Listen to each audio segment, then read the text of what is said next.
The 100% footy soundtrack peaking tonight, just like the Gold Coast Titans did against the Warriors over the weekend. 11 converted tries to 1, 66-6. Gal, obviously for the Gold Coast, it's some welcome relief. The Warriors, it's the other end. Yeah. I don't know what's the bigger story. Well, we know the Titans can score points. We've always sort of said that. They just can't defend, but they kept the opposition to 6 points, which is a big plus. But the writing was on the wall from the start of this smash. The Titans' first try, they ran at the left-hand side of the field. The winger ran past the other winger, and he ran all the way around, so about 35 metres underneath the post to score a try, put the ball down. Not one single Warriors player to try to stop him, get in his way. They were lazy from the outset, and then it just went from bad to worse. The Titans just played with them. Absolutely played. They've done whatever they wanted this game. To score 11 tries in a game of footy, it's pretty unheard of. Not unheard of these days, but, you know, it's a bad loss for the Warriors. For a team that 3 or 4 weeks ago, I thought it'd turn their season around. They started to win some games back-to-back. They started to look like the team we all thought they would be at the start of the year. They've got a pretty good side, and I don't think they can use youth as an excuse. They haven't got a lot of youth in that side. They've got some really good players and some really good experience, and they're just not turning up at all. They've been pretty disappointing, the Warriors. Did I say more to you about the Titans or the Warriors, Gus? Bit of both. Yeah, look, that was just... No one could have foreseen that result, what happened. Even sitting at home watching on the weekend, 30-0 at half-time, I said, all right, anyone can have a bad half of football. Surely there'll be some resilience in the second half. They got beat 36-6 in the second half, and it could have been a lot more. Every time the Titans moved the ball, they looked as though there was gaps everywhere. When you get a day like this where you're conceding that number of points, it's people say, oh, they gave up. It's not that you've given up, it's that you've stopped talking to each other and communicating and being with each other. And what you're doing, you're isolated in your own head, you're isolated in your own thoughts.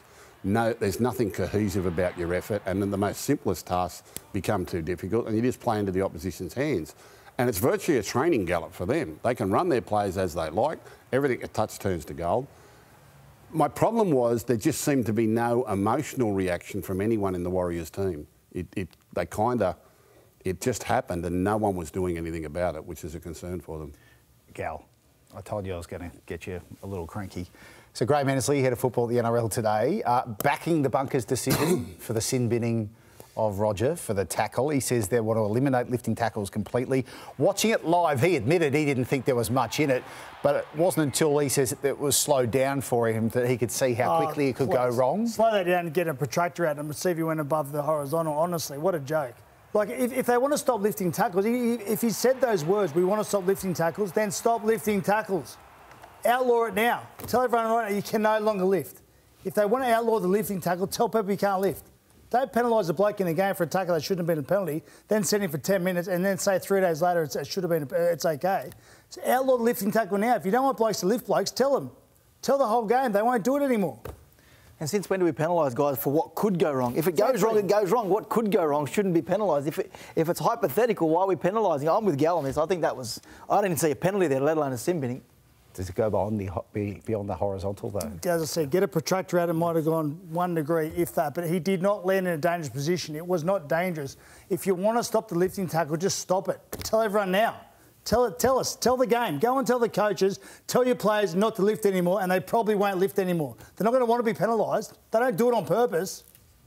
Yeah, that's the problem with our game. Our rules are try to be one size fits all.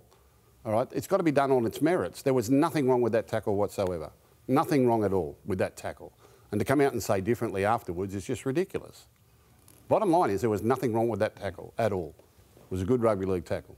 The bloke who got tackled would be complaining about it. No one would complain. It was just ridiculous. I do owe you an apology, though. A couple of weeks ago, you said you indicated that maybe Shaun Johnson coming back might disrupt things for the Warriors. And I laughed at you. I said, you're an idiot, basically.